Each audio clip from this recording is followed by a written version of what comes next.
everyone. Hello. Hello. What up? Happy St. Patrick's Day. Yeah, St. Patty's Day. I got my Irish coffee that's half drunk. Like me.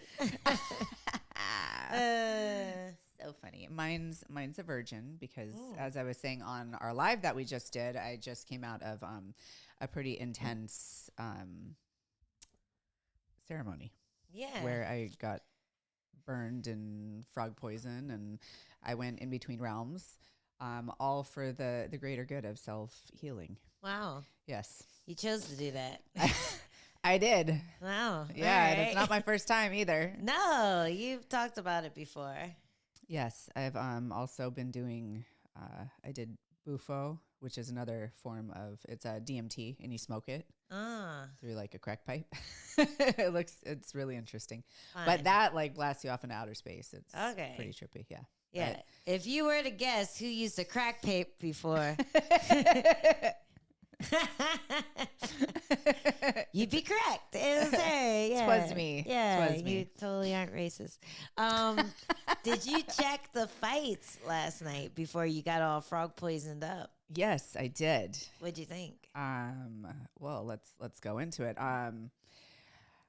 Do you want to start from the top or the bottom? Let's start from the top because I'm pretty excited that my Duelbits picks almost cleared the board. Almost. The only thing holding it back was this guy's eyeball just begging to be poked. I mean, do you want to talk about that one? I mean, we can start with that for sure. Let's start with Battle and Lusa. Yeah. Ange Lusa, if that's how you say it. I don't know. I feel like we're kindred spirits because most people call me Ange, and I don't think that's how you pronounce his first name, but that's how it's spelled. So Ange. Ange. I feel a connection with him, but he got poked in the eye. He was losing the fight. Badly. Pretty badly. Battle was putting on the performance, like probably his best performance. Performance of a lifetime. Best battle. Yeah.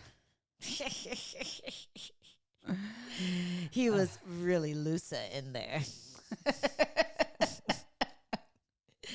And now Lusa's eyeball socket is loose. Yes. Oh no! Poor thing. His poor eyeball. He took a thumb, like it like looked like it like dug in there too. It was a pretty bad eye nasty. poke, so I think people should lay off a little bit.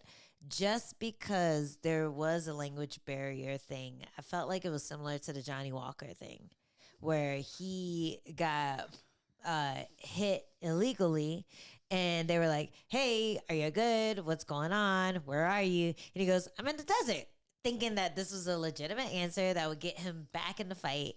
And in fact, it made them stop the fight.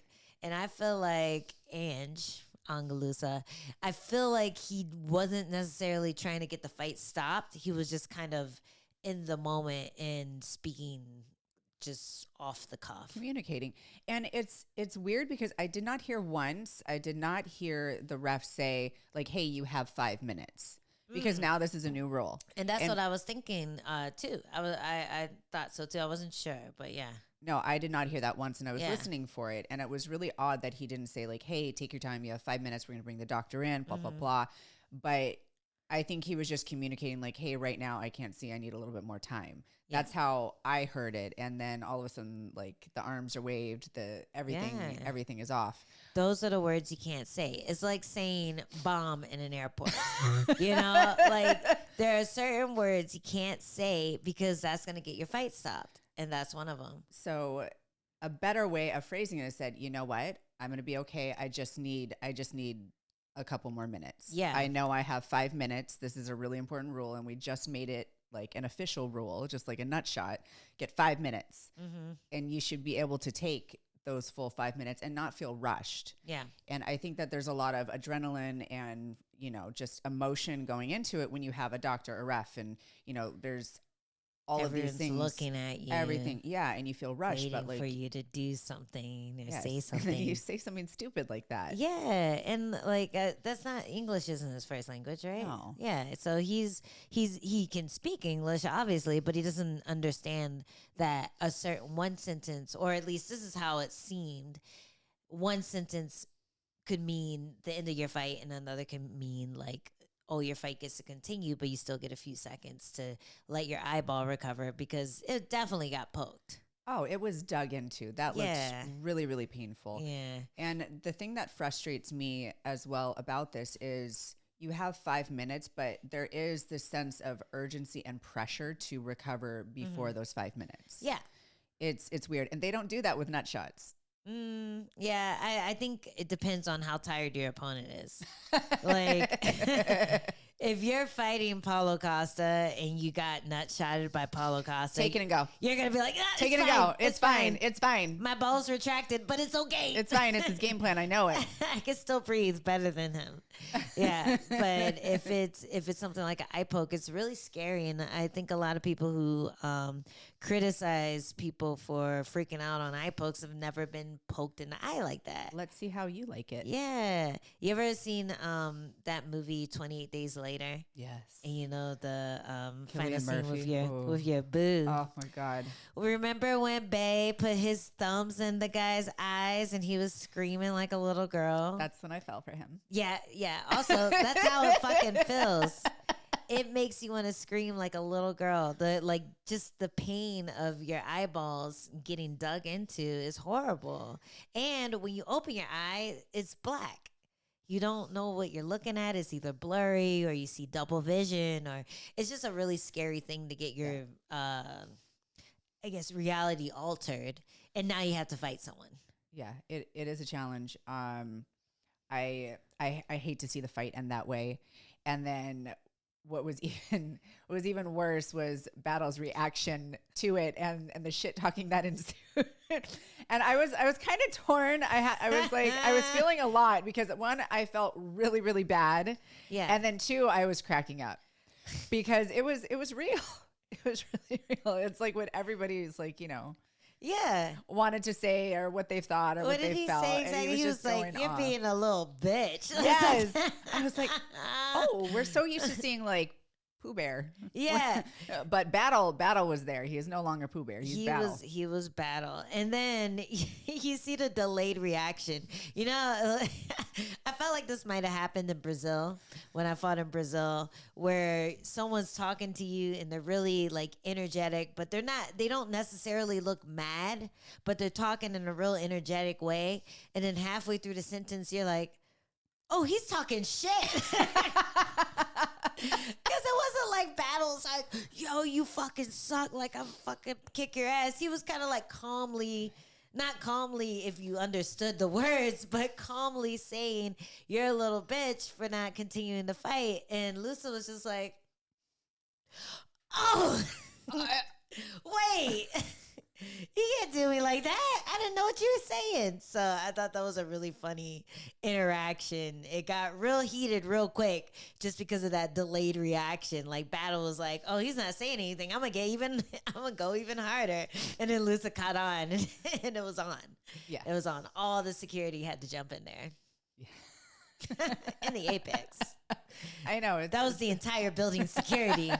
Because it's just the apex. It's like 10 guys. If you ever wanted to rob the place, that would have been the diversion that you needed. Yes. Just slide into the Conor McGregor room. Yeah. I wonder how many kits got stolen. I wonder how much merchandise got stolen while that was happening. Thousands of dollars of venom down the drain because of Battle's battle. Yeah, that was really unfortunate. But I felt like Battle was on his way to a win. So that was one of my our Duelbits picks because they only take one of our suggestions at a time. So we go in as a team. We win together, we lose together. They're like, no, Angela already got it in. You're good. Sorry. Next time. But you picked Battle too, right?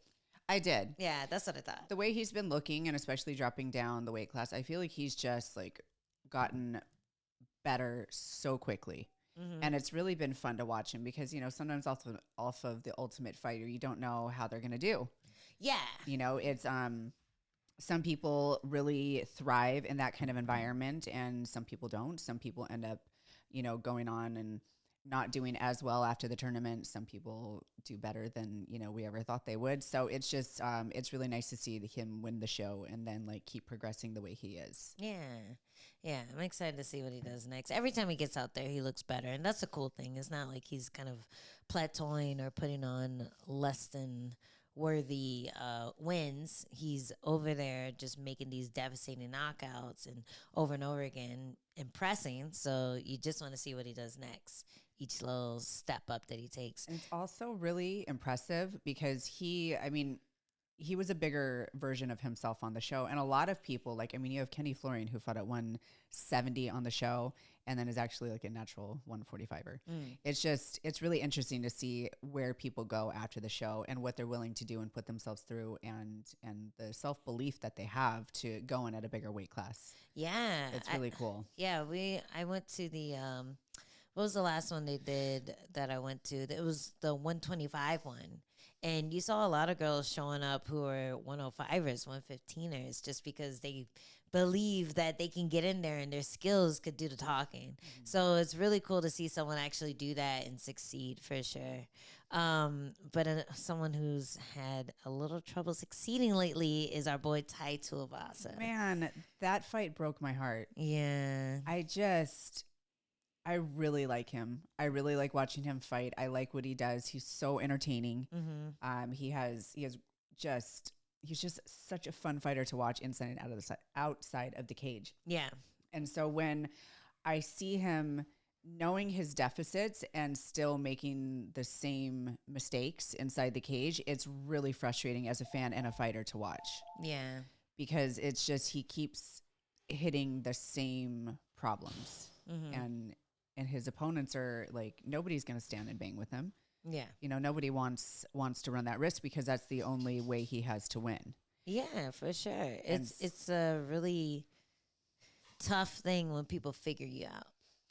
Yeah, and when you don't evolve, listen, sometimes it takes a loss. Sometimes it takes a bad loss to learn and grow and figure out what's missing and what you need to fix.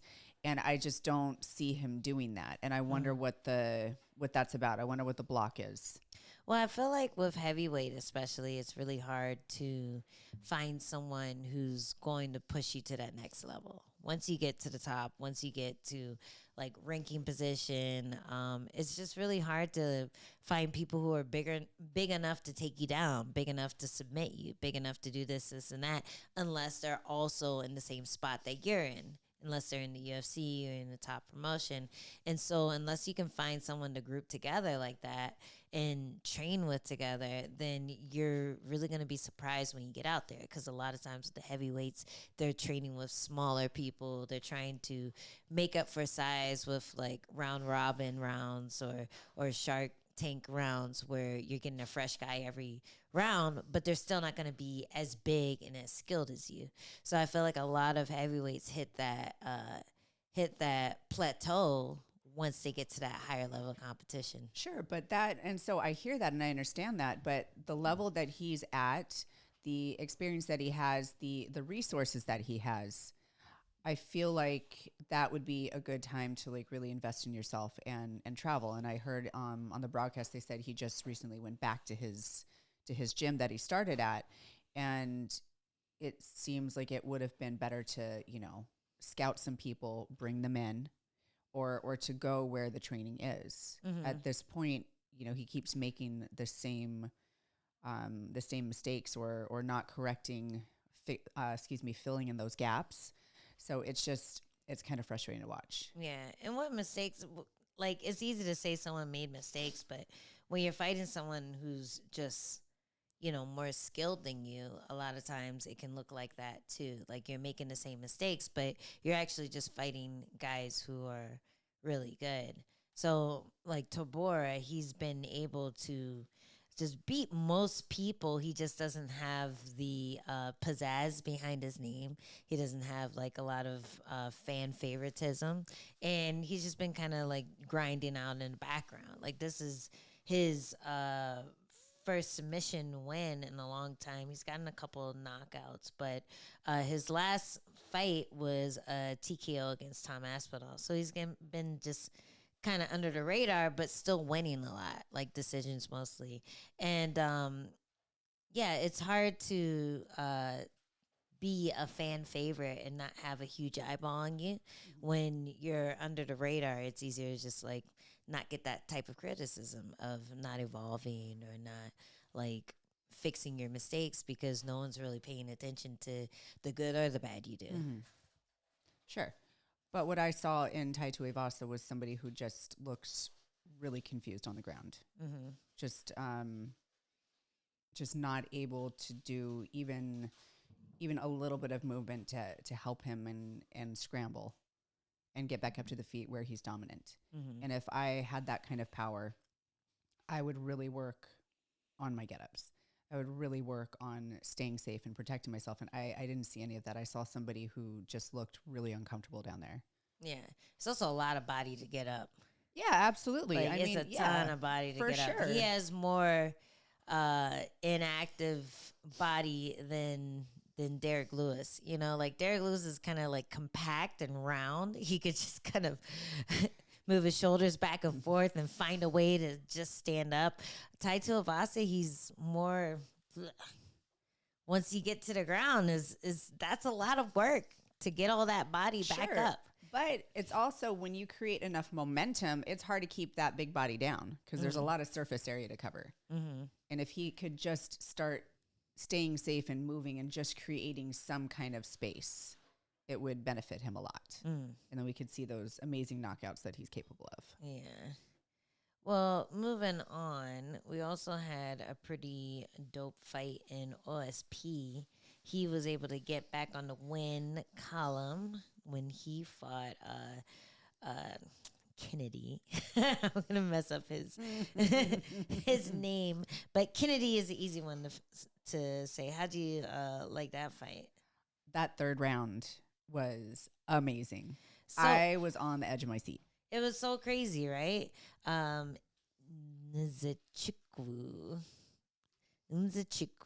I feel like that's how you say it. I'll go with that. I believe you. It's a cool name, man. It really is. I need to learn how to pronounce that. OSP just turned into like Mayweather in that third round. He was slipping and repping, getting out of the way to punches. It was really cool to watch because it was like how we talked about, sometimes people just find out how to jab in the third round. They're just like, oh, this works. It's like his corner was telling him head movement, and then finally he did it, and he was like, oh, it works. This works. I'm going to keep doing it. Okay. All right, let's go. Yeah, he head movemented all the way to victory. Yeah. And yeah, it was impressive. He was having so much trouble with the jab initially, and then by the third round, he just figured it out, and it was beautiful. But then he started kind of gassing himself out because he clipped him early in the third round, if I remember correctly, and then he kind of just like blew his load. Yeah. And then he was trying to recover it the whole rest of the time, but like, hats off, he left it all in there. Yeah. And it's nice to see him back on the winning side of things, because he's had, some really tough outings, and I like watching him fight. I think he's exciting, and I just root for people. Yeah. I felt like the third round was the most clear round for him, but it was a little back and forth. And then I look at the scorecards, and Adelaide Bird, I know, gave him the first two and not the third. So weird. What are you doing? It's so weird. When I heard her name, I was like, oh God. Oh, she got it right. Okay, cool. Wait. No, she actually. How did you get to that? Let me see your math. I need the long division. Show your work, Adelaide. It doesn't matter. What did you do? It just doesn't. It didn't make sense. Just like, that one. I like how he fought. Just gonna pick one. Yeah, that was wild. But I felt like the right guy won with that. I fight. do too. Yeah, absolutely. Yeah. But that was a pretty wild split decision. And then Macy Chiasson looked pretty monsterly against Penny. How do you say her last name? Kianzad? I think so. I remember her from booty bouncing on a girl's face, and I think it was Invicta Do you remember that? No, but You I don't need to see remember this. that? No. She got on top of a girl. This is Panny, not Macy. Panny K. She got on top of a girl. I think it was in mount position. It was like reverse mount or something like that. Strawweight 69? It wasn't a 69. It was just a face sit. Okay. And then she started bouncing on this girl's face with her butt. Like, boom, boom, boom. And that's how she got her fame. I got to find it. But talk about the fight, and I will find the clip because I'm pretty sure that's how I learned about her back in her Invicta days. I mean, what can I say? Kyasan earned that performance of the night bonus, and she was really impressive. She, just it's very easy to find. Oh, okay. Panty drops butt bombs on Jess. Ooh, is this? It was Jess. Wait, where is this? This is in Invicta. Okay, here you go. Live reaction. Oh my goodness! The butt bombs onto Jess's boobs. This is a lot of on anatomy. On her boobs. Yeah. Wow. Panty drops. Do you see it?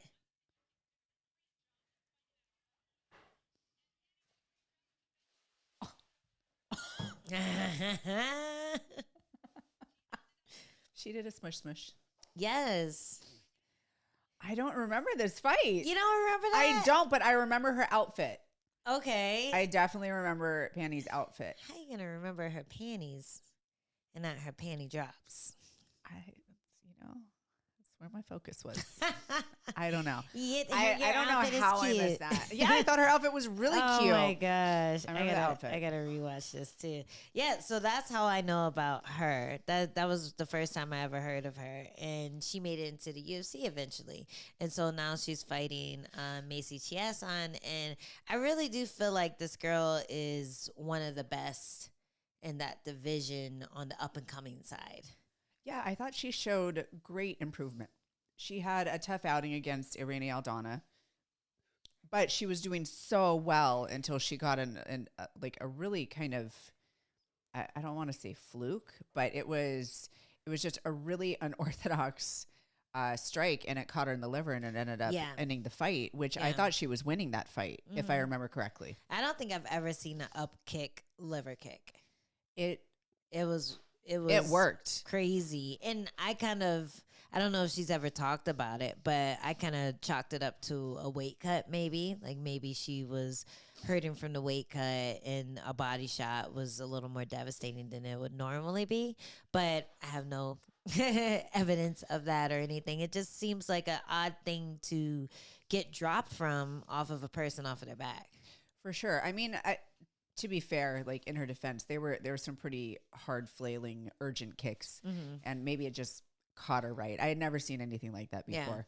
Yeah. But as to what you were saying, I did notice a big difference in how she looks now versus how she looked in that fight. Her physique is completely changed. She's really put in work, and she said that, she's just really dedicated herself to her growth as an athlete, and it really showed in this fight. Yeah, she's able to get straight to the game plan nowadays. When I feel like before she was just kind of filling it out, doing a little bit of everything, not just going straight for the takedown, straight for the grapple, get on the back. And it seems like she has more of a straight path to victory now. And before, it wasn't necessarily like that. You didn't really know what she was trying to do in there. So every fight, you could see her finding herself a little bit more. And it's cool to watch because she seems like a big, scary person to fight. Like her physique, how much space she takes up in the cage, her power too. Like she has some power, even though she chooses to do more of a grappling style. So all those things are leading to her being one of the more scary people in that division. Definitely. Yeah.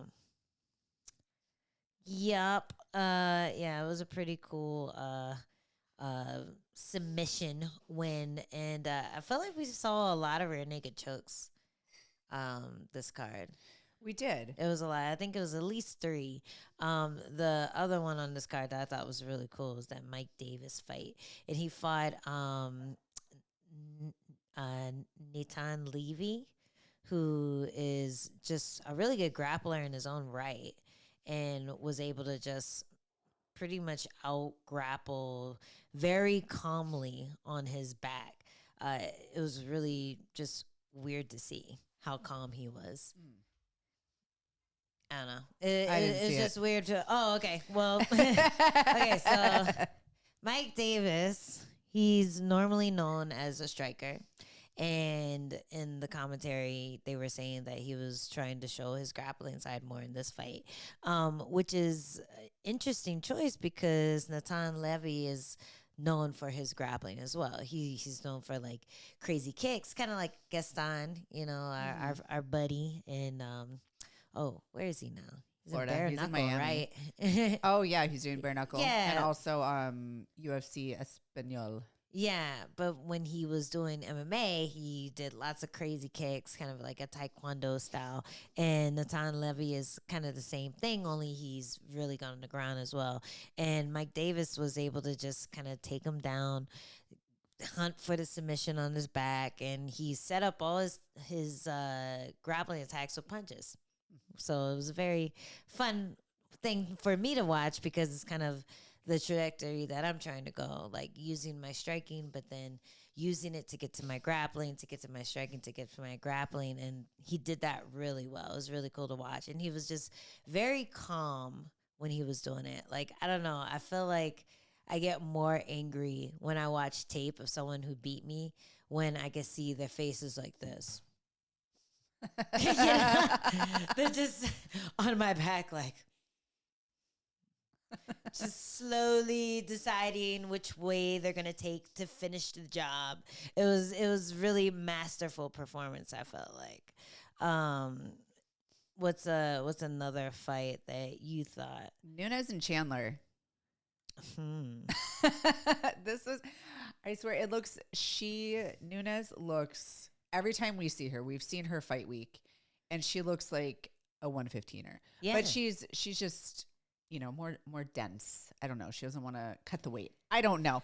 But it looked like such a mismatch of weight classes. It looks like they are not supposed to fight each other ever, size-wise. Every time she fights, she looks like that. Every time. But I was so impressed with her because for what she makes up with in size, or what she lacks in size, she makes up for in tenacity and just aggression. Every punch she throws is so hard and it's so intentful. And I really thought that she beat Chandler. I did too. She made her run a few times. She made her run away again. That's going to become her... it's her thing. Her move. They're going to have to call EA UFC's UFC 5 and get them to plug that in as one of her moves because it's a good evasive tactic. She got out of the way. Yeah, she was getting lit up and was able to get out of the way and recover and then turn around and beat her. So I felt like it was a close fight, but I did feel like Nunes got a little robbed there. She got that decision snatched away from her because she's the one who did the most damage on the feet. She's the one that got closest to finishing the fight. And while Chandler was able to get her down a few times, I felt like she never got to a position where she could really do a lot of damage and finish it. And Nunes was definitely getting closer to that on the feet. So I felt kind of bad for her because she always seems to be fighting up a weight class and she always seems to be taking on giants. But I do feel like it's a choice. Nobody's forcing her to be in this weight class. Probably just seems easier for her. I'm sure that the matchmakers have said, with your size and reach and, blah, blah, blah, blah, blah, you'd probably make a really good straw weight. How about straw weight? Okay, well, how about flyweight? No? It's like, no, okay. No. We tried. Because I know that's a conversation that people have had. They're like, listen, you'd probably be better suited at this weight class. Have you ever thought about, going up or down? I bet she'd fight at featherweight if they let her. I know. I bet she would. She'd be like, oh, they're even easier. I just have to hit harder in that weight class, and then I'll definitely get them. But I do feel like the technique the higher the weight class you get, especially for the women's divisions, the the lower the skill, the easier it is to use technique over size against your opponents. And I feel like Nunes has figured that out for herself. She likes to be the smaller fighter. She likes to be the more aggressive, the more faster, the more durable fighter. And that's how she's gotten most of her wins, just by going first and being aggressive and them missing big punches and her punching them over the top when they miss. Yeah, I would like to see her add in some high-low highs into her game, because she is so outsized in a lot of her matchups. I think it would serve her well to mix it up to the body just a little bit more, so she could, get in there a little bit more, because I mean, Chelsea was like 3 feet taller than her, and it was just really hard to get up there. I think her low is the slip. Like, she's just like, you missed me. That was my low, and now I'm going high. She doesn't even. She doesn't care about hitting anything but the head. just a little bit more of this. Yeah. No, I bet she could rip the body at her size, at her height too. But yeah, she put in work, and I felt bad for her that she lost that fight, because I felt like she did enough to win. But it really is a size thing. When you're getting pushed up against the fence, when you're getting sat on, when you can't move on the ground, then judges are able to see that and go, hey, you can't defend yourself. If this round didn't end, maybe the fight would have ended there. So I think it really is just a physics thing that led her to losing that fight. And dude, just go down a weight class, cut 5 pounds. I'm sure that's all she has to do. She does not like missing meals. She's walking at 135. She likes her carbs. She likes dessert. She does not want to have anything to do with a weight cut. She 5 pounds. Just maybe she has a condition. One big poop. Go into a sauna. One big poop. Go for a run. You'll be fine. You'll make 125 easy. I guarantee it. Maybe she has tendonitis and she can't run, Angela. That girl's tiny. She's so tiny. She's so tiny. She's I remember all the shoulders. first time we saw her, I was like, who is this? Who's the new strawweight in town? I didn't know there's another strawweight on this card. Yeah, What's right? going on? She's so tiny. And then she's a bantamweight. Like, Jesus Christ. I really do. I want to know. I want to see like the weight sheet, like when she checks in and when she fights. I want to see that little weight check. I'm sure it's like 132. Yeah, right? 134 day before. I know. I want to see it. She just makes 135 for the scale. She probably drinks an extra gallon of water. Like chugs it before she goes on. Before weigh-ins. Yeah, exactly. Yeah. In front of everyone while they're suffering. Yeah. She's like, oh my goodness, I'm just so thirsty. Parched. Sucks being in the desert. Our girl Corey fought too, and that was, it's really hard watching people that people that you train with get in there, and all the struggles that they went through for camp and to get to that point, and then you're just so nervous for them, and then when it ends in the way that it did, you just feel horrible. And it was a really weird kind of, it wasn't just the first round finish, it was kind of a weird one. It had a little bit of drama there. Corey caught Jacqueline Amorum's kick, and she's world-class jiu-jitsu player. Jujikua. What do you guys call? Yeah, that one. Jujikua. Come on, purple belt. I do AJJ. Actually, I don't. I'm in Alliance. But yeah. Alliance. It's a fancy one. Jackie was able to jump guard, get the arm wrapped up, and then go for the arm bar.